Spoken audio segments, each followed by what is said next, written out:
What is going on, everybody? Hope everybody's enjoying their day so far. We are back with some more fantasy football content, and another weekly show is going to be here over the next 30 minutes or so. And we got a ton to recap in week number 4 because let me tell you, there's a lot of new injuries that we need to talk about before we head into week number 5. So we're going to do our annual week 4 recap, look at what's happened, do our studs and duds and some headlines we need to be watching heading into week number 5. We'll also look at our week 5 fantasy starts and sits, and then we'll close it out looking at how our team did, if we bounce back from our recent loss or is our losing streak continuing on. And we'll also look at how the waiver wire went last night. If you missed my waiver wire video, it's already late, but if you want to go check out just who I had, I knew that Woody Marks was the most popular pickup, especially at the running back position. Wide receiver is more than likely going to be Romeo Doubs, even though he's on the bye week. And then as well as Wan'Dale Robinson with the injury to Malik Neighbors. So let's go ahead before we look at week number 5. We will recap week number 4. So the first thing that we're going to do is go through our studs and duds. And then we need to talk about the injuries and how that's going to be affecting your fantasy football rosters moving forward. So let's go ahead with our week 4 quarterback stud of the week. I think that there were several quarterbacks. You could have went with Dak Prescott, Justin Fields, Bo Nix, but ended up going with Matthew Stafford of the Los Angeles Rams. And this Rams offense is really starting to gel, especially the wide receivers. You got Puka Nacua, who is the wide receiver 1 in fantasy football. And it's honestly not even close. And then also you have Devontae Adams as your wide receiver 2 there. But Matthew Stafford of the Rams in a big victory against the once undefeated Indianapolis Colts. Stafford had 375 passing yards, 3 touchdowns. He did have 4 attempts for 4 rushing yards, but Stafford is not going to give you that elite rushing upside like the Jane Daniels or like even the Jackson Darts of the world are going to give you. But 28.4 fantasy points. So if you were able to scoop up Matthew Stafford this past week on the waiver wire, Matthew Stafford was able to give you one heck of a performance in a shootout against the Indianapolis Colts in Los Angeles. So Matthew Stafford is our quarterback stud of the week of week number 4. Our running back stud is going to be Kenneth Gainwell of the Pittsburgh Steelers. Now, heading into the weekend, we thought that Jaylen Warren, he was questionable. Was he going to play or not? And then we all waked up early in the morning on Sunday that Jaylen Warren was out for this game. Kenneth Gainwell got the start. And Kenneth Gainwell, even when Jaylen Warren has been the starter on the field for Pittsburgh, he's able to get some production both in the receiving game and the rushing game. He's also had some touchdowns at the goal line as well. And, put that all together, Gainwell had a nice performance, in his real first start with the Steelers, 19 attempts, 99 rushing yards, 2 rushing touchdowns. And he also added on some receiving game here with 6 receptions, 35 yards, and all that added up to 33.36 fantasy points. So a real good day for Gainwell. If you're lucky enough to start him, I definitely could commend you for that if you did start Gainwell this week, especially if you are a Jaylen Warren fantasy owner. I think moving forward, definitely monitor Jaylen Warren's status. The Steelers are on the bye week. So are the Packers, the Bears, and the Falcons. So just keep that in mind because there's going to be bye weeks over the next couple of weeks when you're setting your roster. But Kenneth Gainwell might be a running back to really monitor, especially like I mentioned, if Jaylen Warren is out for after the bye week. Kenneth Gainwell might be, an RB1, not really an RB1, but a flex play moving forward. Now let's move on to our wide receiver stud of the week. It's going to be Romeo Doubs of the Packers. And now this was the highest scoring game of the weekend, a 40-40 tie against the Cowboys. Now it's looking like Jordan Love is really looking towards Dobbs more likely than not. And, there are some wide receiver injuries. We haven't seen Jaden Reed in a couple of weeks. Matthew Golden, the rookie, has definitely shown some flashes, but it's been Dobbs who's really been the guy for Jordan Love. And he's had 6 receptions, 58 yards, 3 receiving touchdowns. He was able to put together a real nice day on Sunday night against the Cowboys, finishing off with 30 points. Now, he was featured in my waiver wire video, but like I mentioned in that, the Packers are one of the few teams here in week number 5 that are on the bye week. So if you're undefeated, 3-1, you could, put him on your bench for now. But if you really need a win this week, I would hold off on Dobbs just because you need points now to give you that win, because you don't want to fall to like 1-4, 0-5 even. That's like danger zone and missing the playoffs completely. But if you are, like I mentioned, if you have a winning record, Dobbs would be the guy, especially, he's really getting that consistent production. But is he going to put up 3 touchdowns every single week? More than likely not, but the target share is definitely there for Dobbs moving forward. Now let's move on to our tight end studs. We definitely had several studs this week, especially Dallas Goedert, who is our guy here. You had Mason Taylor, the rookie for the Jets, had a good game as well. Then you also had Darren Waller get 2 touchdowns. So it was a pretty neck-and-neck race there, but I went with Dallas Goedert of the Eagles. You also could have went with Jake Ferguson, who is the tight end 1 actually in fantasy football right now. But Dallas Goedert of the Eagles offense really looked sharp in the first half against the Bucs. Second half, they didn't have to throw the ball whatsoever, and they ended up blowing the game. But Goedert, 4 receptions, 37 yards, 2 touchdowns, and 19.7 fantasy points. And I think that Dallas Goedert moving forward could definitely be a plug-and-play option based on matchups, because this Eagles offense, they're more than likely going to run the football. That's how they won the Super Bowl last year. So this passing game isn't really what you call elite. But once they get into the red zone, Jalen Hurts is looking towards Dallas Goedert. So he's going to give you that touchdown production. Those 4 receptions, are right around where you're looking for your tight end position. But Dallas Goedert earns our tight end studs. So those are our studs of the week. Now let's go on to our quarterback dud of the week.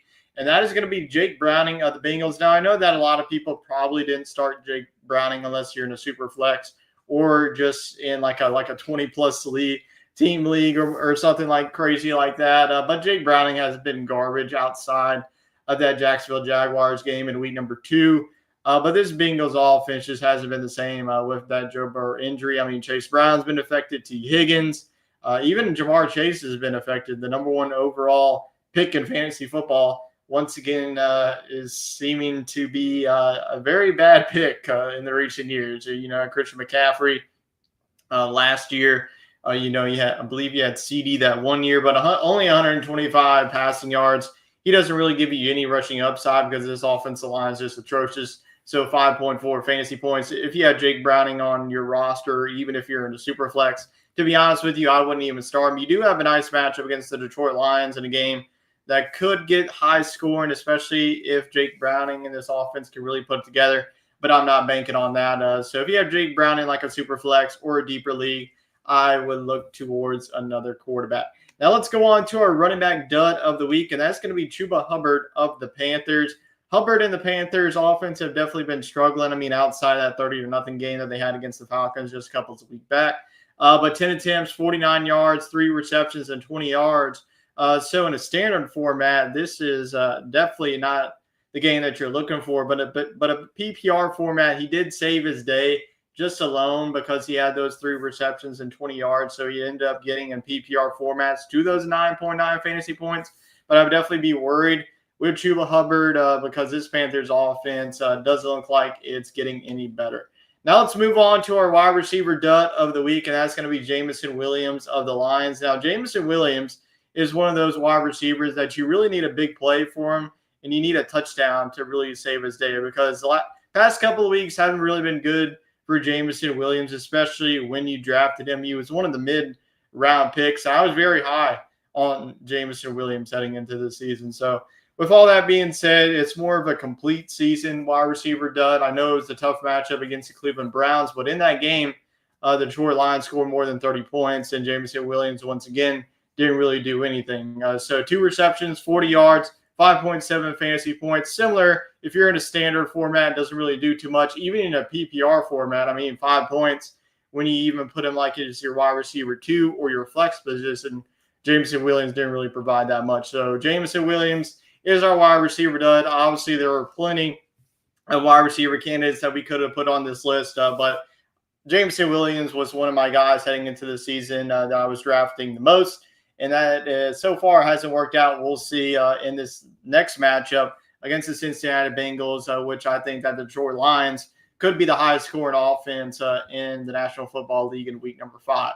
Now let's move on to our tight end dud of the week, and that's going to be Juwan Johnson of the Saints. It's not really that he had that bad of a day. It's just that he actually came back down to reality because Juwan Johnson, the first 3 weeks of the season, was consistently putting up 15 points every single week. Then you go back to last week when they got blown out by the Seahawks.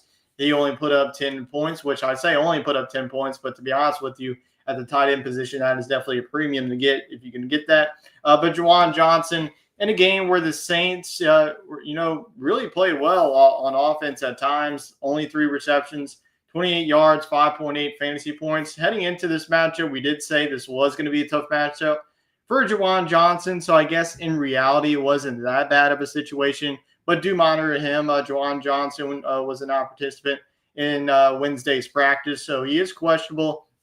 So just monitor that. I know that I have to monitor him because I have Juwan Johnson in pretty much every single league that I play in. But that is our studs and duds of week number 4. And now we need to be talking about these injuries. So let me just go ahead and put up a banner here. So let's go look at the injuries heading into week number 5 here. So we'll just create a little banner here, just people that way. So let's talk about the injuries heading into week number 5.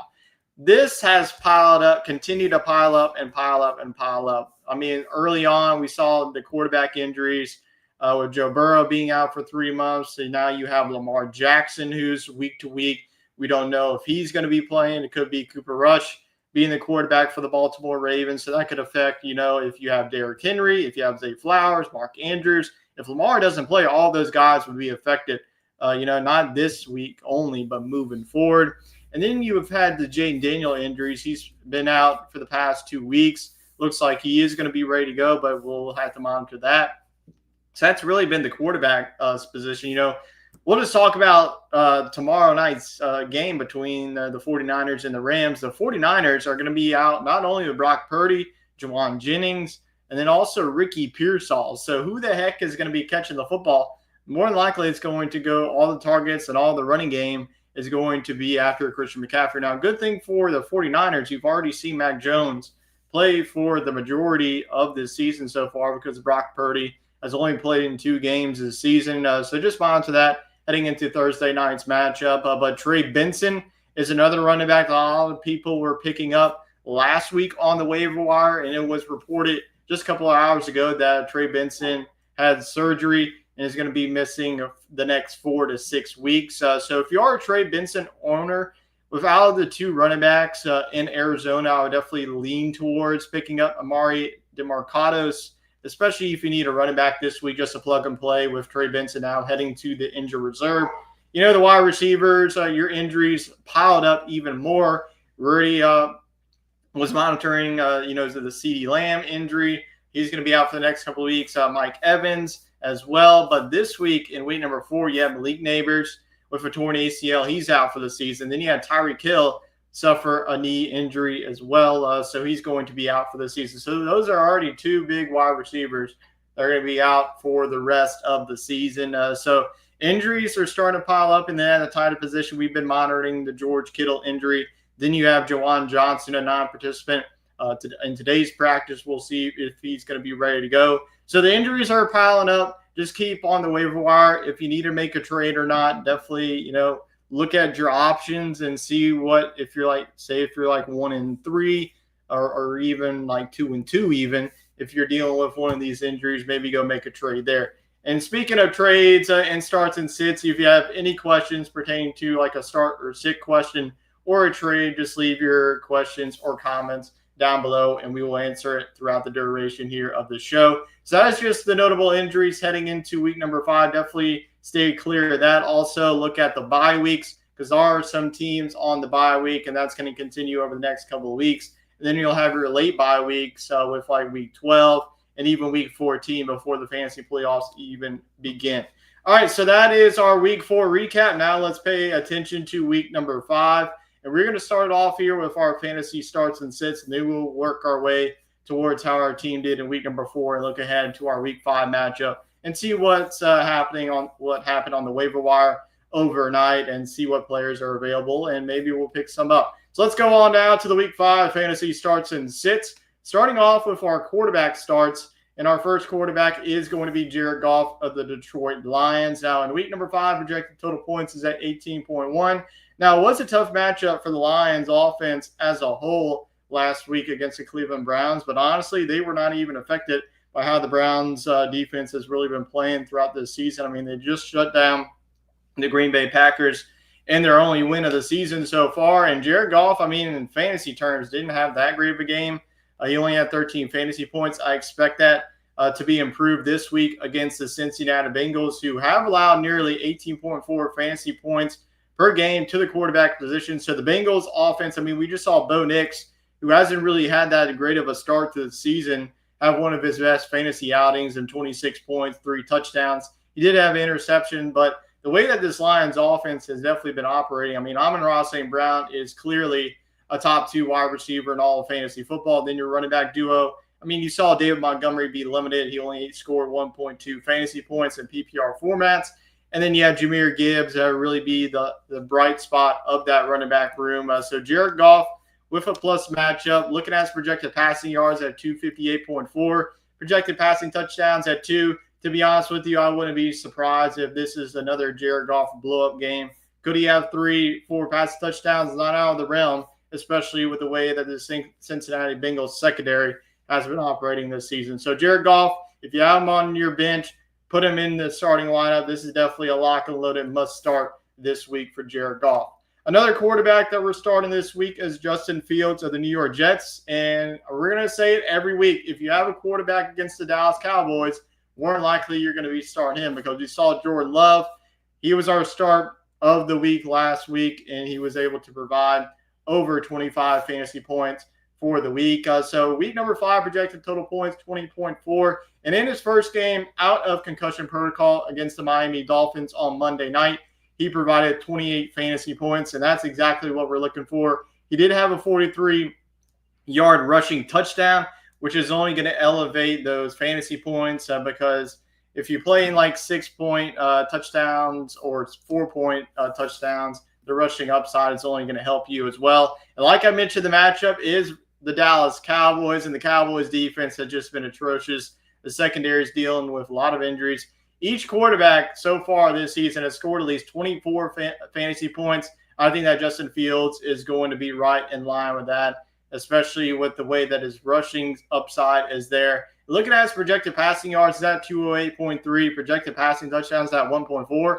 To be honest with you, even if he can get around that and add like 50-plus rushing yards and add that with a touchdown, this is going to be a phenomenal day for Justin Fields. So I feel very confident about the 2 quarterbacks we have here of producing some fantasy points this week of Justin Fields and Jared Goff. So if you have, Justin Fields available on your waiver wire, I'm considering it myself, especially since I have Bo Nix. Bo Nix has a tougher matchup this week.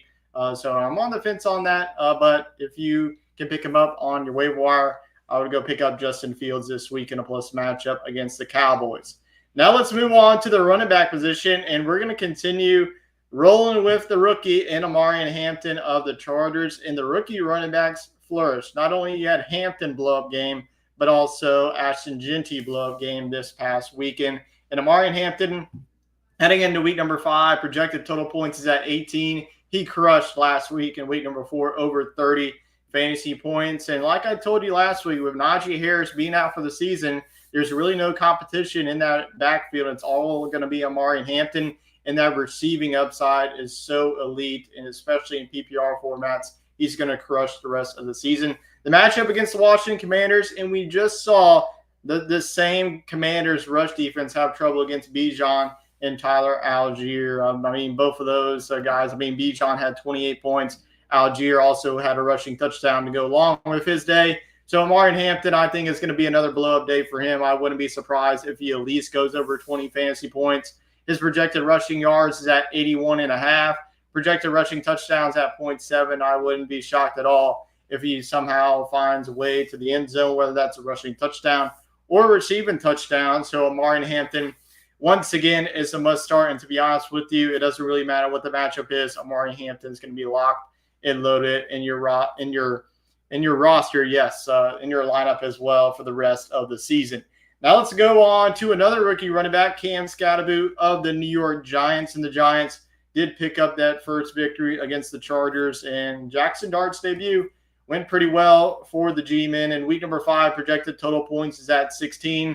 Looking at the matchup against the New Orleans Saints, and this is definitely one of not the greatest rushing defenses at all in the league. They have allowed 3 running backs to score at least 18 fantasy points this season. So Cam Scatterbo coming off of a terrific performance, and even was a tough matchup against the Los Angeles Chargers. The Chargers defense has really been stout against the run this season, but looking at his projected total points, as rushing yards at 71.1, projected rushing touchdowns at 0.6. So I think another plus matchup. And like Hampton, he does give you that receiving ability along with that rushing upside. So Cam Scatterbo, once again, is a plug-and-play option, especially if you need him to be your running back 2 or even as your flex. Now let's move on to the receivers, and we're going to start off with Xavier Worthy of the Kansas City Chiefs. Xavier Worthy saw his first action after dealing with an injury for the first couple of weeks of the season, and honestly, not too bad a performance for him. He got you over double-digit fantasy points, and that's exactly what we're looking for a wide receiver like Xavier Worthy. Looking at his week 5 projected total points, right around the line where he got in week number 4, 13.5.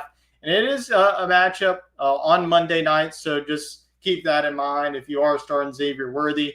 Going up against the Jacksonville Jaguars, and this Jaguars defense has allowed the second most fantasy points to the wide receivers. And keep that in mind, that stat line is toward perimeter wide receivers, and that's where Xavier Worthy is going to be lined up on Monday night.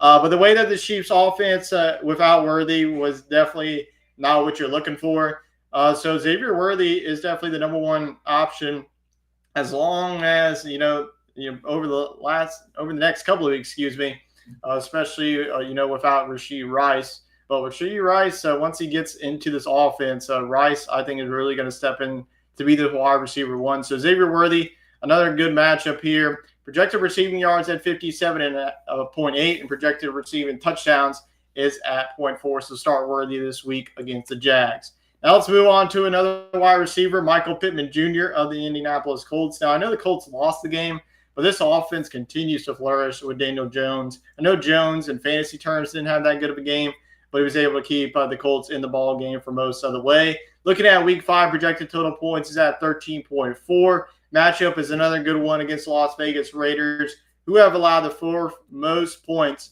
to the wide receiver position. His receiving yardage is at 58.4, receiving touchdowns at 0.4. So similar projected totals that you saw from Xavier Worthy. So I just think that this is going to be another good matchup against the Raiders.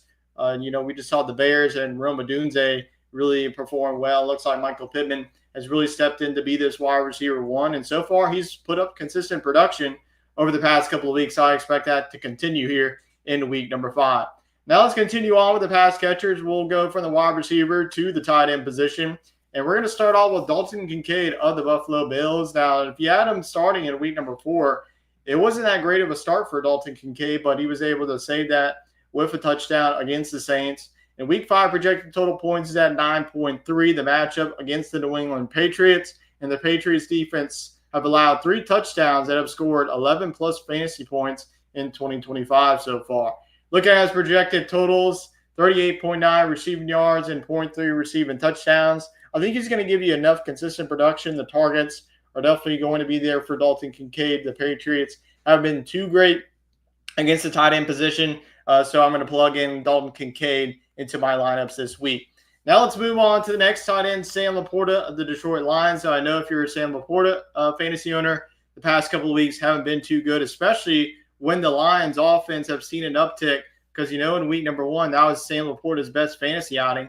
But outside of that, like the Ravens game and the Browns game, Sam Laporta, hasn't had that great of a game so far. But looking at his week 5 projected total points at 10.9, wouldn't be surprised if he goes over that, because he does have a plus matchup against the Cincinnati Bengals, another defense that have struggled against the tight ends.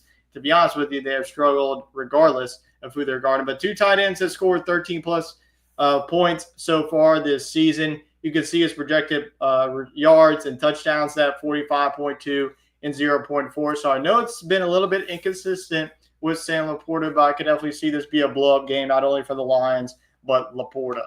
Now let's move on to our Week 5 fantasy sits. You have any questions pertaining to those starts, you could drop it in the comment as well. But we will now shift to Week 5 fantasy sits, and we're going to just give you one of each position. So a quarterback, running back, receiver, and a tight end. So our quarterback sit of the week is going to be Trevor Lawrence of the Jacksonville Jaguars. And the Jaguars overall as a team has really caught some attention. I mean, they're 3-1. They're a couple of plays away against the Bengals for being undefeated, but this offense just hasn't really been there so far. I mean, it's like hasn't been that bad, but they have definitely been producing a couple of points over the past couple of weeks. Week 5 projected total points 15.1. Brutal matchup against the Kansas City Chiefs, and the Chiefs against quarterbacks have only averaged 14.4 fantasy points. So not really a good matchup for Trevor Lawrence. So looking at his passing yards, passing touchdowns, 221.2 and 1.3. I think you just wait for a better matchup for Trevor Lawrence because I think that he's going to get under 15 fantasy points. I think it's just going to be a rough outing for the Jaguars against the Chiefs. Now let's move on to the running back position. I know it's going to be surprising to a lot of people that we're going to be sitting Jordan Mason, the Minnesota Vikings running back. Now, he did get 10 points in PPR formats. He was able to save his day in the receiving game. The rushing side wasn't really all that there for them. It was a tough matchup against the Steelers front seven. It's going to be another tough matchup against the Cleveland Browns, who their rush defense has held every single running back, it feels like, in fantasy football so far outside of Jahmyr Gibbs. So just keep that in mind. And Week 5 projected total points at 13.1. We'll see if Mason can have that, that receiving upside to get him there in PPR formats. But he's going to have to get a touchdown, it feels like, to get to that mark, especially in a tough matchup overseas in London. His projected rushing yards at 76.8. Rushing touchdowns is at 0.5.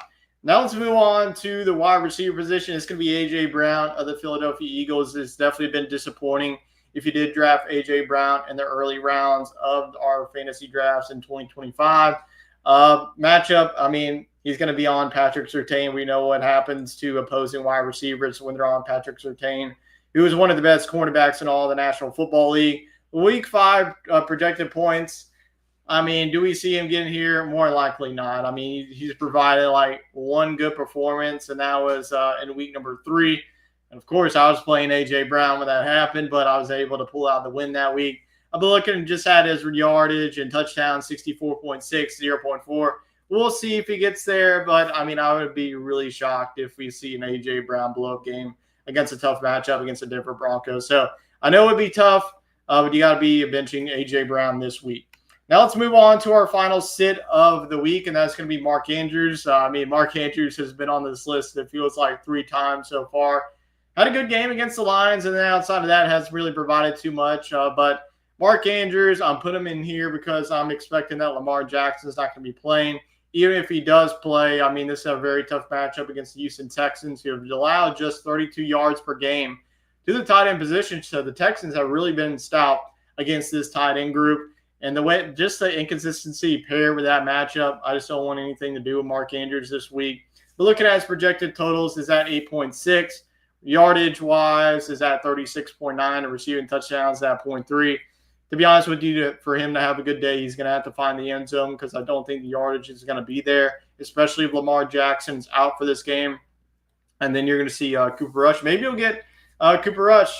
If you do get Cooper Rush, you might see more dump-offs than you usually do with Lamar Jackson, so just keep that in mind. But with a tough matchup against the Houston Texans, I would rather just have another tight end option. So Mark Andrews, I'm sorry, but we're going to be sitting you this week. So that is our fantasy starts and sits in week number 5. If you have any starts and sit questions, even during the show or after it, I would definitely be pleased and happy to answer any of your questions that you have pertaining to both starts and sits and trade questions. So that is our, all of our starts and sits in week number 5. We've done our studs and duds, and now we're going to close it out with looking at how our team did in week number 4. So let me go ahead and pull this up for everybody watching, and we will get right into it. So let me go ahead and remove this and add on our ESPN fantasy here. We're going to be looking at how our roster did in week number 4. You can see there we did fall to probably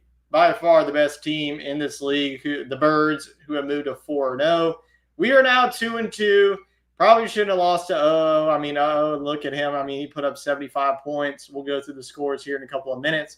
But we'd end up falling 166.22 to 139.74. But I know there's not moral victories in fantasy football. But to be honest with you, I mean, our team really performed well, even in the loss. I mean, we were just put up. I mean, the other team just put up 166. There's not really too much you can do about that. We'll just go through the score and breakdown, starting with the quarterback position. Pretty even here. Bo Nix, who we started, had 25 points compared to Drake May. So that was definitely a good call by me. I just don't think we had. I mean, with Jared Goff, I had him at the start of the week. I mean, 12 fantasy points against the Browns. Good call by us. So going with Bo Nix, that was a plus matchup against the Bengals in that 20-3 win over them. Running backs, I knew that we were going to be a little bit behind the 8 ball, but to be honest with you, it was pretty even. I mean, Jonathan Taylor, 14, and James Cook had 22.5. And then we had Saquon Barkley now with Kamara. Kamara had 11.2, and Saquon had 17.4. So pretty close for the running backs, but where it was separated, he had Puka Nacua, who would just continually be really the best fantasy wide receiver this season. He had 36 points. Cortland Sutton had that touchdown before the half at finished 19.1. JSN at 13. I mean, in the first half, looked like he wasn't going to get anything. In the second half, he produced to get to those 13 points. And then Emeka Egbuka had that long 77-yard touchdown to get him to 20 fantasy points on the day against the Eagles. And then the tight end position, we were able to win that margin. Tyler Warren had that rushing touchdown, also had those a lot of targets to him to get him to that 18 points. And then Tucker Kraft, coming off of an injury, had 10 points against the Cowboys. Defense, it was close, both 12. And then looking at our flex, he had Garrett Wilson, who had 20 points. We had Cam Scadaboo with 13. Then the kicker, Brandon Aubrey, I mean, usually he's putting up at least 10 points a game here, but gets 8. And then Kymie Fairbairn, who I was putting on the chop block here, I was going to give him a week. He puts up 9 points against the Titans. So it looks like we are going to be sticking with Kymie Fairbairn. Looking at the bench, I mean, if he would have put George Pickens, instead of like a guy like Cortland Sutton, or even if he had Dak Prescott over Drake May, he would have blown us out even more. But looking at his bench, I mean, George Pickens, Dak Prescott were the leading scorers. Pickens with 33, Dak Prescott with 30. Looking at our end, I mean, pretty much we made every right call, I believe, in my opinion. I mean, we could have started RJ Harvey. They got 19 points. But really outside of that, BTJ continues to struggle. Chase Brown, same. Jameson Williams, only 5 points. Charbonnet did have that touchdown against the Cardinals on Thursday night to get him to 12. And then Alec Amenor had 6.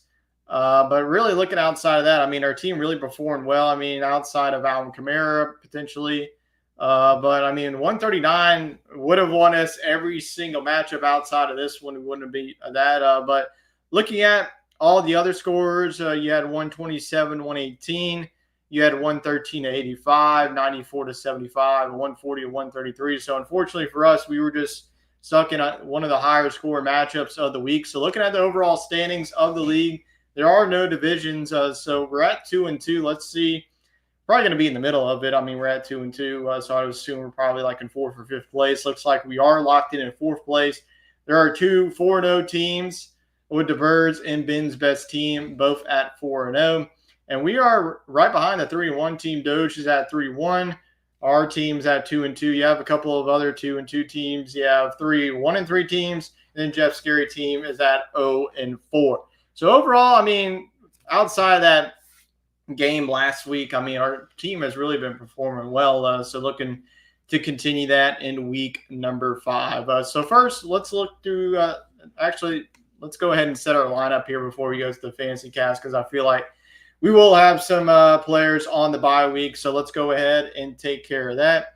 And then we will look at the waiver wire to see, what moves went down this past night.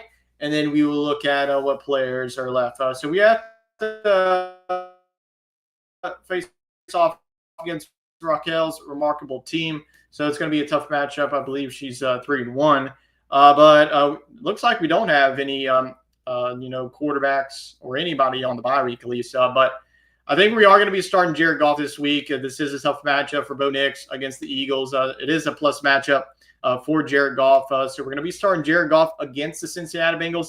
I know that Bo Nix is coming off one of his best performances of the season, had 26 points against the Bengals, but the Eagles secondary has really been playing well. So we are going to be going with Jared Goff there. Still rolling with Saquon. We're going to be rolling with Alvin Kamara. It is a nice matchup against the Giants. I mean, outside of that, don't really want to start Chase Brown this week. That's a tough matchup against the Lions in a game where I feel like the Bengals are just going to be trying to play catch up.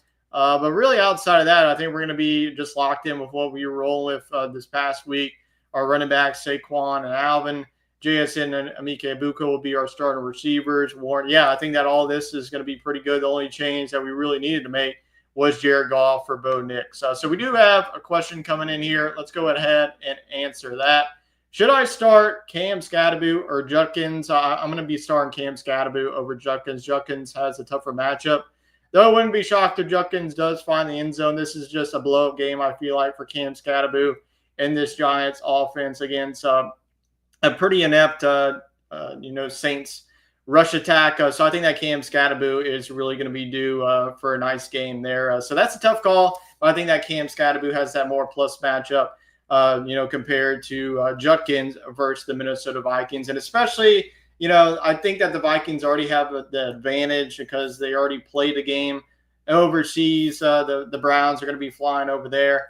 All right, so let's go ahead and answer another question. Also, did I mess up? Traded JSN and Emeka for Jamar and Nico. I kind of regret it. Yeah, I think that Jamar, that offense is just very, very bad. I mean, I think it would work out for you if they go and trade a guy like Jameis Winston. Maybe they go get Kirk Cousins.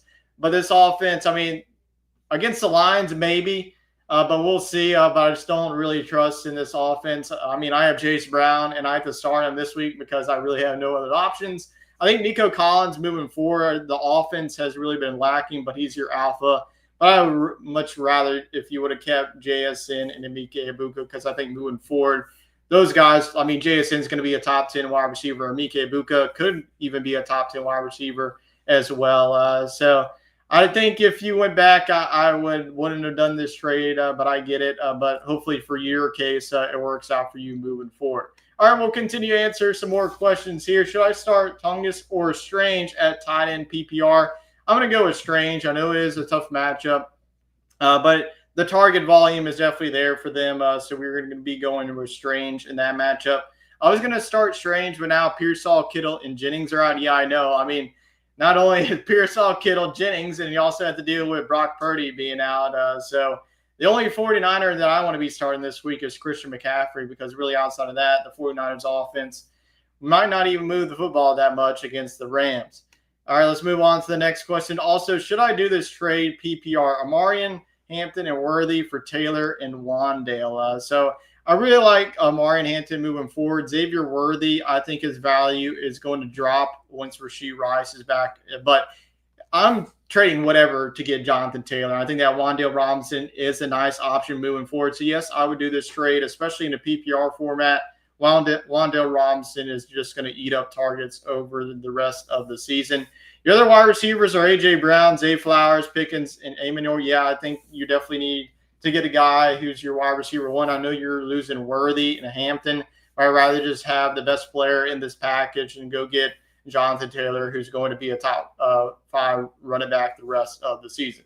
So if you have any more starts and sits or trade questions, send me your way, and we will get that answer for you as soon as possible. We will go back to the lineup. Like I mentioned, I think the only really move here that we're making is Jared Goff. But let's go to the recent activity. I do want to see what happened this past night on the waiver wire because I know in my waiver wire video I said that Woody Marks was going to be the most popular pick. So let's go ahead and look at the recent activity just to see what players were picked up last night. So it looks like, I mean, the kicker we don't really have to – oh, wait. So Justin Fields looks like he was added on. So that really stinks for us because I was going to – actually, that just literally happened. Of course it did. I was really going to do that once we got here on stream. Looks like Juwan Johnson has actually been dropped, but I mean, we have Tyler Warren, so don't really have to do that. But really outside of that, I mean, looks like Amari DeMercado was added on, had some kicker action. Looks like Woody Marks. We did add Alec Amenor, but that was last week. But I mean, Woody Marks dropped for Troy Franklin. I mean, I would have done that myself. I mean, Troy Franklin at the start of the season looked good, but looks like that's Cortland Sutton's show. So let's just look at what the waiver wire outside of that and what players that we could really target. Because quarterbacks, I mean, I think we are going to be rolling with Jared Goff, but looking at the quarterback options here in this 10-team league, let's see like what quarterbacks I would add myself. I think that Matthew Stafford, once again, I know it's a tough matchup against the 49ers. With all the injuries of the 49ers, I think that this is a game that could get away from them. And Matthew Stafford, with the wide receivers that they have alone, Jackson Dart could also be an add, a plus matchup against the New Orleans Saints. But outside of that, I just don't really see a quarterback that I would just like leapfrog and add away. So if you do need a quarterback, looking at this, who's available, Matthew Stafford and Jackson Dart would be my two quarterbacks that I would want to add heading into our Week 5 matchup. Let's go to our running backs. So like I mentioned at the top of it, if just monitor the Pittsburgh running back situation because Jaylen Warren heading into week number 4 was out. So if he's out once again, I would definitely go get Kenneth Gainwell. I know he's on a bye week. You're going to have to wait until week number 6. But really outside of that, maybe go pick up Tyjae Spears. But that offense is just absolutely garbage. I just don't know if I want anything to do with the Titans offense outside of Alec Amenor. But really outside of that, the running back market really isn't too good right now. You know, we saw Braylon Allen. He's going to be heading to the injury reserve. So if you're a Breece Hall fantasy owner, you're feeling really good moving forward. But really outside of that, I mean, Ollie Gordon, is he really a pickup? Not really, because we really need a Devon A-chain injury to really affect that moving forward. Now let's go on to see what available wide receivers. You got Jerry Jeudy, who was dropped. Malik Neighbors, obviously, that won't be. I mean, we saw Trey Tucker last week. And then we saw, really have a blow-up game against the Commanders, go to week number 4. A dud. That's what you're just going to get with Trey Tucker. That's what I said last week. And then outside of that, I would go pick up Dobbs. I mean, he's not going to give you 30 points every single week, but he could give you that upside just as target share. Let's go to the defenses, because I know there are some defenses that we want to be streaming here. If you have the Giants defense even, the Saints offense has really been producing, but this was a Giants defense that just shut down. I know that Martin Hampton had a good day, but overall the Giants defense did look good. But really outside of that, would go pick up the Cardinals defense against the Tennessee Titans. That's a plus matchup. I wouldn't really be picking up the Browns or the Colts. Maybe go pick up the Colts because Geno Smith has been a turnover-prone machine. So if you're just looking for some points and interceptions or sacks, that would be a defense. But really outside of that, there's really no defenses that are really enticing me. Maybe the Dolphins against the Panthers. That's just going to be a dumpster fire game. But really outside of that, there's not really too many defensive options. Let's go to our fantasy cast just to see what the predictions are and where we are heading into week number 5 and who our opponent's going to be, just to give you a little bit. So we looks like we are going up against a 1-3 opponent. So it looks like we are favored 65% to 35% right now. 123 to 94.7 is the total. So this is a big win for us. We've suffered back-to-back losses. We really need to get back on track there. So going through her lineup, she has Jalen Hurts as the quarterback. Isaiah Pacheco. Isaiah Pacheco outside of last week hasn't really done too much. Tony Pollard. Yeah, running back situation isn't great for this opposing team. Amon-Ra St. Brown, Adam Thielen. If we don't beat this team, come on. I'm going to retire from fantasy football if we lose to this team, to be honest with you. They have Adam Thielen as a wide receiver too. Zay Flowers, especially with Lamar Jackson. I just don't know how good he's going to be this week. And then outside that, I feel like, we have an advantage. Maybe outside the quarterback. Running back, we have an advantage. Receiver, does have Amon-Ra St. Brown. But outside of that, I think that this should hopefully be a win. We can move to 3-2. But looking at the other matchups, let's just see. Looks like we have 0-4 versus 4-0. I pretty much think we know how this is going to go. 3-1 versus 4-0. Looks like the Birds is favored. Let me see. Yeah, it looks like Ben's best team is favored in this one. We have 1-3 versus 2-2. Looks like this one is actually leaning towards the 1-3 team who picked up Woody Marks and Amari DiMercado. So, yeah, this team has to be dealing with injuries if they picked up both. Yeah, Bucky Irving, Bijan Robinson's on the bye. So, yeah, this team is just struggling with both injuries and the bye week this week. So, I had to go to the waiver wire there. And looking at some more matchups here, this one is pretty close. Once again, 58% to 42%. But I mean, let's see. Looks like Amari Hampton and Gibbs. I mean, see, how the hell did we lose this guy? I mean, Joe Burrow is starting as quarterback. I hate that we lost to them, but our team didn't perform really so well whatsoever. So that is our matchup heading into week number 5. Let's see if there's any more questions we can get to. We do have one here. Trade Josh Allen, Derrick Henry, and Devontae Adams for Amon-Ra, Rashee Rice, and Kenneth Walker. So here it really depends on who's your backup quarterback in this trade scenario. If you have a decent option, if you have like a Bo Nix, Kyler Murray, even like a Jared Goff, if you're giving away Josh Allen in this situation, and if you're undefeated as well, that would definitely play into this. I mean, Derrick Henry moving forward, especially with the injuries to Lamar Jackson, Devontae Adams is a nice complimentary wide receiver. Amon-Ra is one of the top wide receivers. You get him Rashee Rice and Kenneth Walker. So I'm going to assume that you are either 4-0 or 3-0 if you are making this deal for Rashee Rice. So it really just depends also on who's your other wide receivers outside of Devontae Adams. So this is a really tough call. But I think I'm going to be leaning towards Josh Allen, Derrick Henry, and Devontae Adams. I think that Josh Allen, Devontae Adams alone wins this deal. I'm still not behind Kenneth Walker because this is still a committee. Because we saw Zach Charbonnet step back on the field and he vultured a touchdown from Kenneth Walker. So I know Derrick Henry hasn't really provided too much, but alone I'm going to keep Josh Allen, Devontae Adams in this deal. But if you really feel confident in this deal, I would definitely go for it if in your eyes, if you think that this is the deal that you should be making. But I think it's pretty even, whatever you go with. But that's going to be it for this week's show. If you have any more questions, once we end here, definitely feel free to leave your comments, whether that starts sits or trade questions. I do not mind whatsoever to answer those, even when we're not live streaming during the week. I appreciate everybody tuning in to tonight's live show, and we will be back next week recapping week number 5 and looking ahead at week number 6. Hopefully we have no more injuries with the way the NFL season has been going. It looks like we might get some more injuries piling up here, so keep that in mind moving forward. But I appreciate everybody for tuning in to tonight's show, and just keep up with our fantasy football content because we will be doing that during the week, as well as some college football and NFL content moving forward. So I appreciate everybody for tuning in, and I'll catch you all next time. So long for now.